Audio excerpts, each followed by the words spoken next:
Hello, and welcome back to my channel. This is Reality with DVD, and you're doing an honor of Mother Wendy. When I tell you I am behind on my recaps, a girl has been tired since these children been out for summer break. I almost said Christmas break, but look. So hey, better late than never. So we're gonna do the Family Empire Houston. Season 1, Episode 3, Lakeshia'S Secret. Mm, mm, mm. Baby, this episode was good to me. I love this show. Ooh, but the producer dude is Carlos King. Carlos King. Don't do it. Don't do it. Don't you do it. I got my 2 fingers up like ceiling. Until you do right by these black families. Let's get right on into the episode. Oh, and also I was supposed to be doing the Family Business 3 and 4. You guys seem to really like those recaps. Especially if you are a fan of Carl Weber. But, oh my goodness. The app kept crashing yesterday. I mean, and then by the time I watched it, child, it was about time for me to go to sleep. But it's coming today. I'm a Scorpio, so I don't give up. And I like to keep my promises. So I kept going back in the app until I just like, dang. Why can't BET Plus hold the type of traffic that they knew that this new season of the Family Business would bring? I am paying, or I already paid up my subscription. Did I say prescription? Child, it's early in the morning. Subscription. I already paid up my subscription. So you all gonna have to get some better technicians and better techniques. I said what I said. Now back to the Family Empire, Houston. So the G2s, they go out plus G1 and Auntie Nikki, because we always got to get Auntie Nikki on board. You know, she's the bridge. So we go out and we meet with the Sheltons, who are real estate developers, and they tell them about the millions of dollars that they can make by developing this real estate.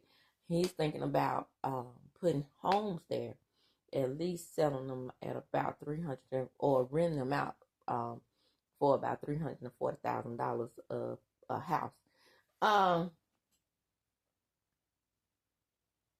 Yeah.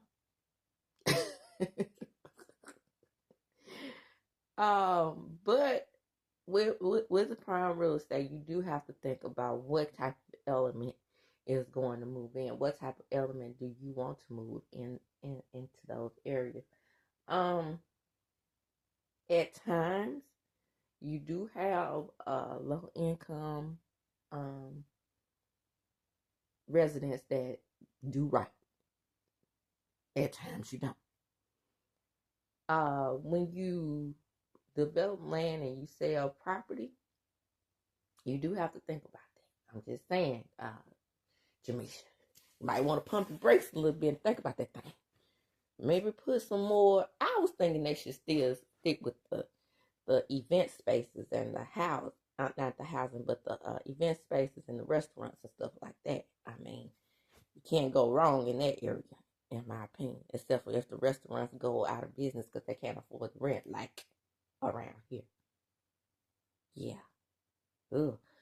Our main fashion store went out of business here. It's it's rough around these Mississippi parts to get quality clothing.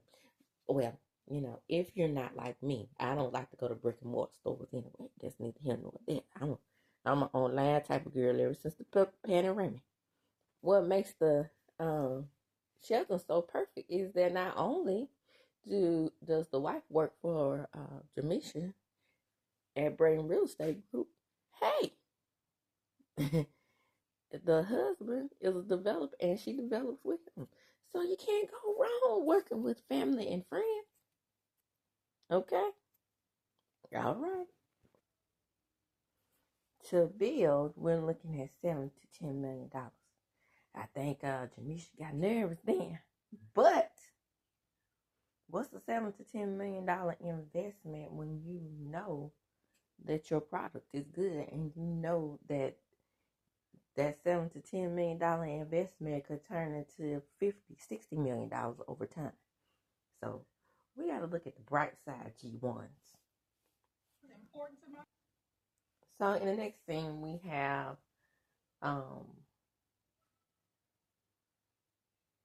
Nicole and her mom, Joy. I think her name is Joy. Well, we'll find out because I'm, like I said, we do a watch along on this channel.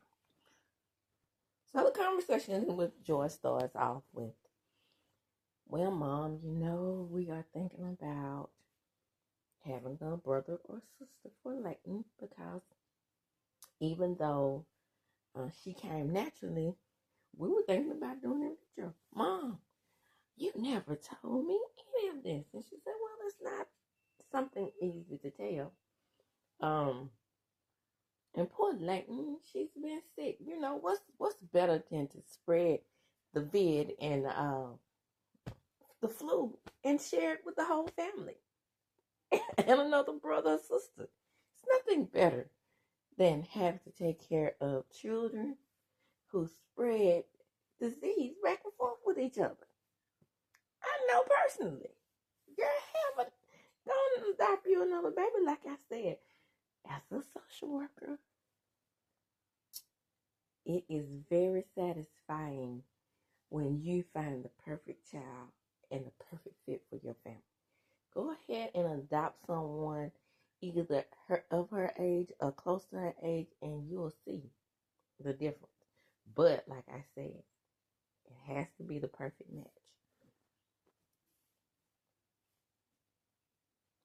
Mom says to take on another child, you have to admit that you guys are very busy. I mean, can you handle that? And Nicole said, we thought about it. I work, he works. Child.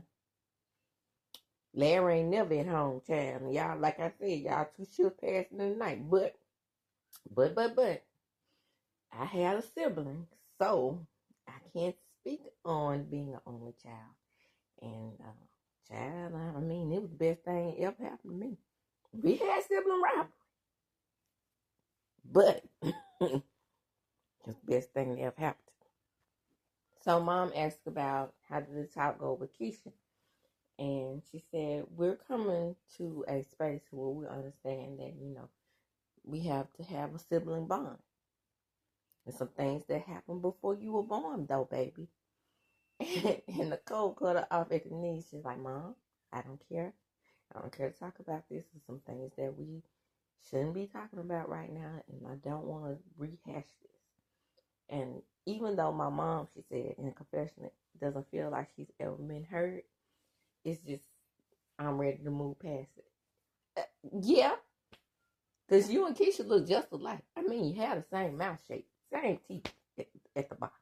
I mean, there's no denying that that's your sister. Period. ... dash.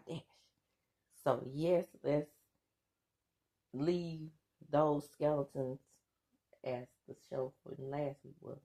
Let's leave those in the closet because, for the simple fact that it's time. I mean, you're adults now, and yes, you're only a few months apart, and we know what happens when in a marriage when a child is just a few months apart from their sibling. We already know. Okay? It is what it is.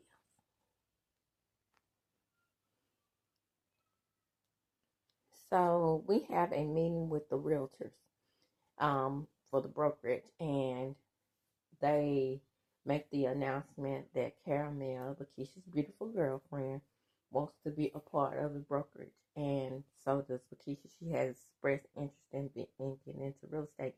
Hey, what better way to get into real estate than to go with an already established brokerage that is in the family? Let's keep it in the family. And everybody is on board with it, but like Nicole said, just as long as she doesn't do anything malicious to my sister, because now we're at the point where we're looking out for Lakeisha because of some actions that Caramel has done. So we're still talking about the land, of course, but Nicole is like, uh, whatever Granny says, and Jamisha's like, boy, I got to get Nicole on board plus Granny, because she Granny Jamisha. So Jamisha does her speech, and she talks about how that um, she has some of the top producers and one of the only independently black-owned brokerages in Houston. Bravo. Bravo. Bravissimo. Oh, to perfection. I love it. I love it. I love it. Auntie Nikki said, while Jamisha is making her speech, of course, Nicole hops up. And Auntie Nikki says, oh, that Nicole, she can't stand for Jamisha just to have a loud light alone because she needs it. But that's Nicole for you. She's gonna make her presence known. Shade. Jamisha in confession says she sees it as a mission from God for them to help their realtors and themselves build generational wealth and keep that in the family. Shout out to Jamisha for being so determined to make us understand how important generational wealth is. Shout out to Candace from the Real Housewives of Potomac. She spends her mother's money, honey. That shows you what generational wealth can do. But Candace had jobs of her own. She wants to be an entertainer, darling. So we'll see how that works out for Candace. So Nicole just can't let it go how Chris is not participating where he should be participating. But, Jaquita's like, She's not feeling them talking about her husband continuously. But I'm laughing because that Nicole, she's not taking that heel off his neck. Okay. They're just sipping, child. They're just sipping heel. And so Jamisha does step in for her brother-in-law. He's like, well, he did have this gig with Melody playing first. Not our Melody from Huntsville. So, Jaquita's not there. Why did I think she was there? Maybe I'm thinking about last week's episode. But Nicole is still upset. She was like, well, do we have him a contract yet?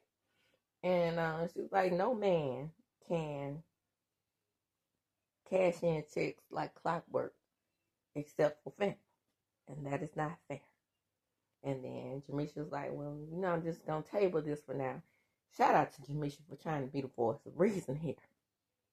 This man is letting you all know that he needs a contract in order for him to move forward. Easy fix. Get him the contract or stop complaining about paying him. I'm just saying. So Nicole starts in on Caramel. She's like, okay, well, me and Lakeisha trying to get that closeness there we desire. So we need to know more about you. You all have been dating, 2 years now? So let's find out more about you because we need that. We need to know, I need to know who my sister is dating, if she is the right person for her. So, deep down inside, they know Caramel stirred up some trouble down to the repast child. Lakeisha's mother's repast. So now they trying to be protected. Keisha, things about to go to the left, child. So Nicole said, we don't know you, girl. And you being my sister's girlfriend, we need to get there. Well, here we go. Then Jamisha steps in. Well, I did say something shady. Girl, what you say? Well, I said that, Caramel is like Keisha's accessory. Inappropriate. But she admitted that it was shady. But that doesn't change the fact that it was inappropriate. Then she tries to clean up when Caramel said, "Why do you say that?" "Well, you compliment her like a necessity." Now, you didn't mean it that way. We see her with you, but we don't know anything more than that. Then Jamaica says, "Well, I admit I take some responsibility. I don't think we've tried to get to know you on that level either." "Girl, yeah. Well, say your part in it. I'm glad you did that." So Caramel said, "Well, I'm respectful. I speak. And well, that's it. That's the extent of it," says Cousin Nikki. "You speak, and that's about it. I mean, then we forget you're there." Oh, she didn't say that, did she? She did. And then they all say that they're intrusive and not to take it personally. And she's trying to get her point across, and now the brains have taken over the conversation. So Keisha says, "Well, I'll take some responsibility for that because it's the way you met her. You met her at the my mom's repast." And then that's when Cole comes in and says, yeah, we noticed that there was some arguing and bickering there over Keisha speaking to her ex. Oh, snap. Here comes the drama. And we took that some kind of way. I mean, her mother just tragically passed, and then y'all are arguing at the repast. Yeah, child. Sometimes that happens. But at least me and my sister just argued before all of that. We were a unified front at that funeral, baby, but we argued over my mama lipstick. Girl, it was some stuff that I just didn't expect for me and my sister to go through. Because we had it all planned out until we got to the funeral home time. Now, while Nicole agrees that exes need to stay in X-Land, it just wasn't the time or the place to be bickering. But the girl was calling. It's sketch 22 there. What do you do as the girlfriend, as the inviter? What do you do in the position of the invitee? And as the invitee, you're around her family, you're on her turf, but you feel some kind of way about the ex-call. So now at this point, Keisha is feeling like it's a gang up because this is their first time expressing it to her. And why did they wait to get in front of Caramel to do so? Well, child, what better time is than go to the business brunch and bring it all out? I agree with Keisha on this. It should have been a situation where they invited them to a private brunch or to Lakeisha's house and then express themselves. Well, hey, after this brunch, we want to get to know Lakeisha a little bit better. So can we go to maybe Jamisha's house or Lakeisha's house or Caramel's house or Aunt Nikki's house to get to know her better, to schedule something a little bit more intimate? Easy fix. But hey, we have to have some drama now. At Jaquita's house, you have Chris playing Mr. Mom, and then he calls her to vent and says that they still have not given him a contract. Jaquita says, "Oh, my goodness, darling, I'm trying to stay out of this shit." Jaquita is in Mexico living it up, child. Living it up. She said, "No mommy guilt over here. I wish I could have one day where I had the same feeling." She's sorry, but not sorry. So Mama Brain is going to watch the baby while Chris does his hard job at the house. So back at Jamisha's house, we're finally away from the brunch, and she is talking about how busy her husband is. The busiest man that she knows. He's a realtor. He's a dad. He does music. He has a 9-to-5. Shut up for her husband, child. And, she has some difficulties having JJ. But, everything is all good now. And JJ looks like he wants to get on, to do a little, get on the teeth, child. And she admits that she's also stretch thin, sort of like Nicole, but she is raising not one, not two, but three children. So Keisha and Miss Black don't crack, and even though she's in her mid to late 40s, and she didn't say which 40s, but she don't look it. Okay, she just want to make that clear. But she don't want to work hard in her 40s. Girl, I know it's a little soft life. Shout out to Marlo Hampton. Is that her name? Last name Hampton? From Real Housewives of Atlanta. Let's live a soft life as Black women. Oh no, something that the Brain Realty Group is not aware of. Keisha and Caramel are looking for a house. Oh, you think they will intrusive down to the brunch? Wait till they find out this bit of information. And the fact that they do have some buyers over there in that area. So they're used to the area that they're looking at already. Drama's going to ensue from this one. So Caramel is showing her the home like she's about to sell it to her and not as a family. But anyway, Lakeisha says plus having her a real estate agent as a girlfriend, and they're trying to blend their family style, and they need that space in those 5 bedrooms because her lease is up. So she's like, "Can I see what the magic happens when we in the pool?" Girl, no. Girl, we got our privacy. This is a big decision to make before marriage. Yes, it is. Yes, it is. Think about that thing now. It's the difference living in an apartment in Britain versus building equity in a home as a family. Okay? Without the marriage, without the paperwork check, the business side of things. So, yeah. They started discussing the brunch. And she was like, well, they haven't given me the chance to get the full story. Did you tell them what the full story is? But before that, we get to know Lakeisha a little bit better on how she decided that she was bisexual. She had a child by a man, of course. And she realized that it wasn't only boys she liked boys and girls. So Lakeisha's bisexual. I thought she was just a lesbian. Okay? But she is bisexual. To me, this is my opinion.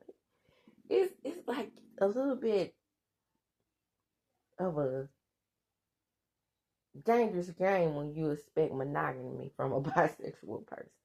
To me, those desires to be with both are always there. I don't think that goes away. So, I don't know. I'm not bisexual, so I don't know. So she asked him, did you tell them what you really did? I think maybe Lakeisha might have had an affair. I'm just saying. So Lakeisha admits in confessional that she didn't exactly tell them everything, and so that left it up to interpretation. And Caramel feels like that they were judging her for leaving without knowing the full story. Yeah. Shout out to Caramel for pointing that out, and that is Lakeisha's fault. Okay. Well, Lakeisha says that she's going to get the sister cousins together. So she sends them a text. So, Nicole, a.k.a. Oscar Green Jr., is inviting Miss Oscar Green over to the house. And they're going to cook cabbage child. You know what? Confessions is good for the soul, they say.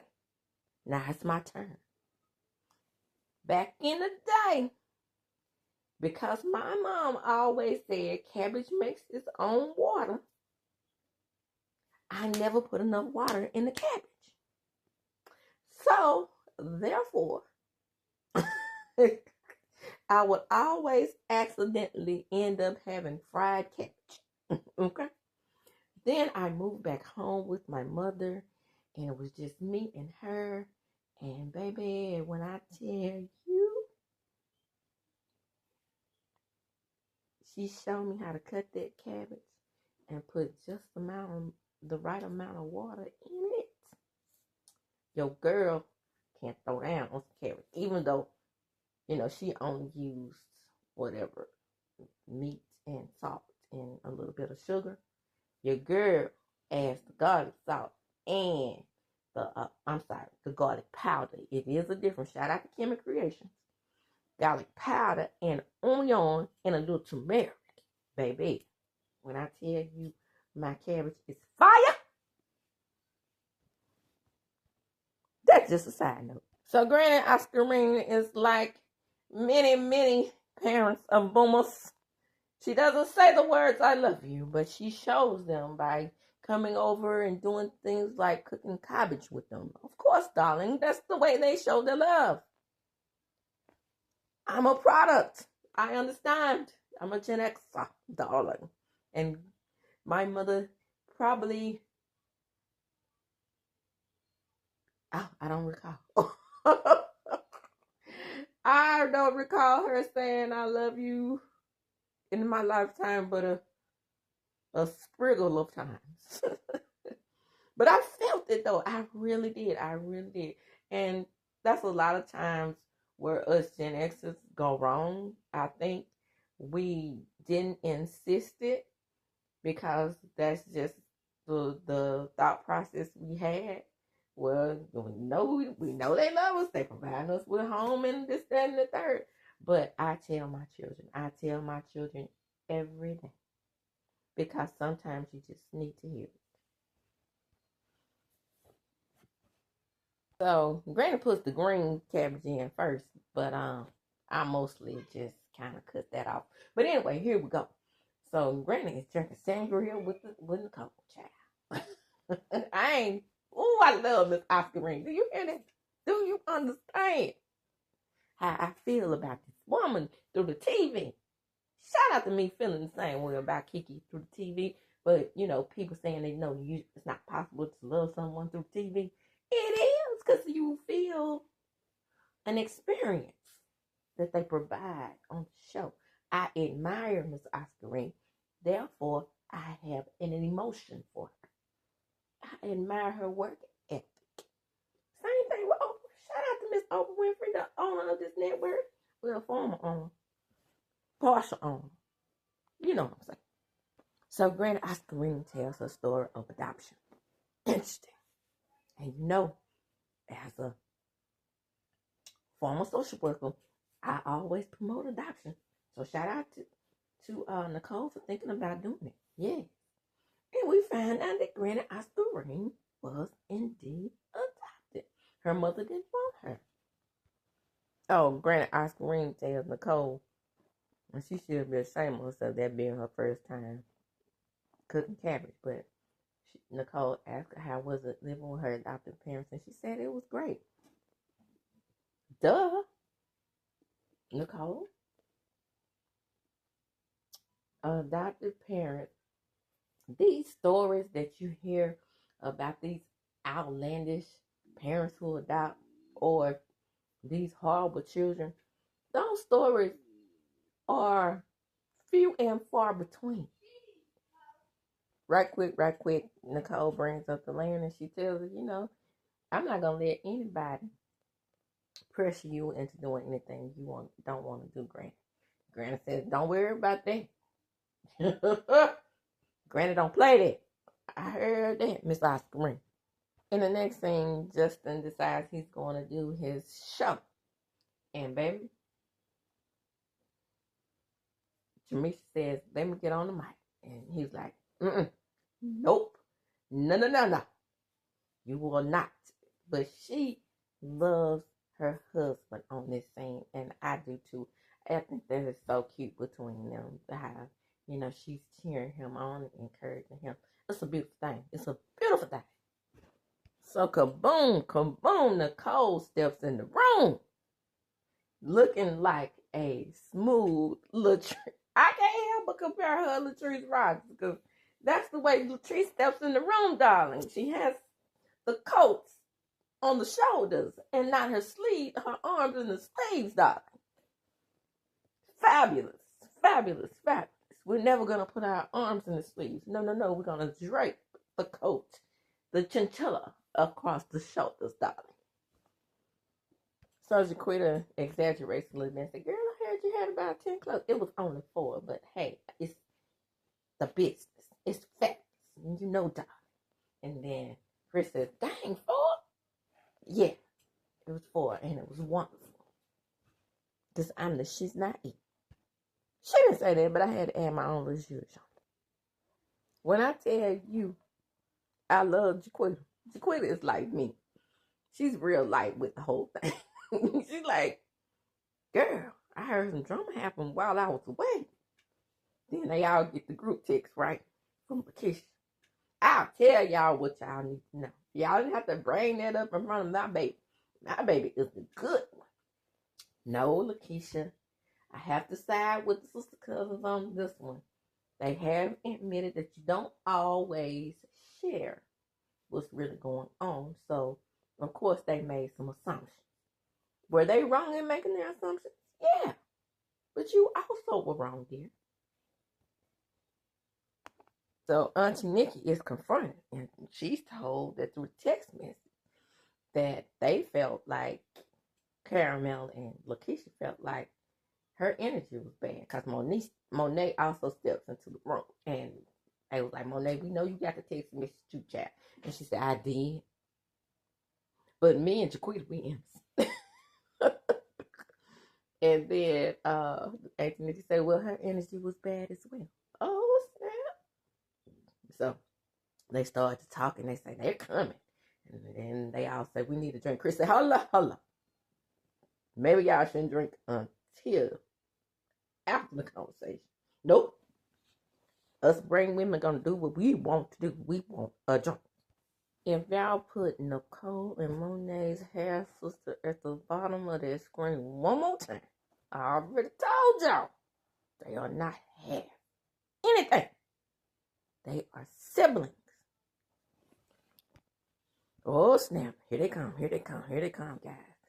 Oh, I definitely want them to keep their mouth closed until that's from Jamisha, until my baby's show is over.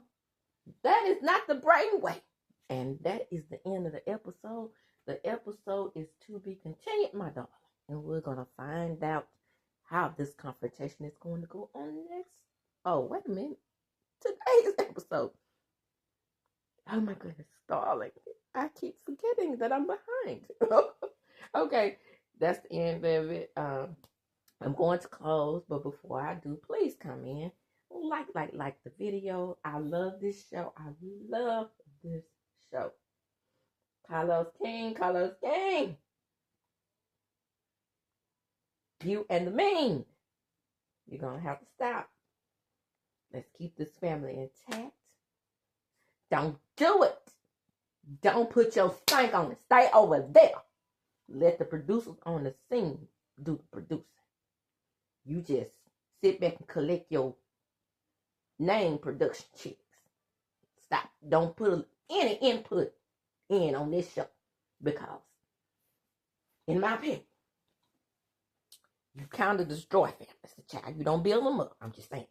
But just because you, in my opinion, you don't care for families that much because of your situation. That's my opinion. Shout out to Tamara Judge.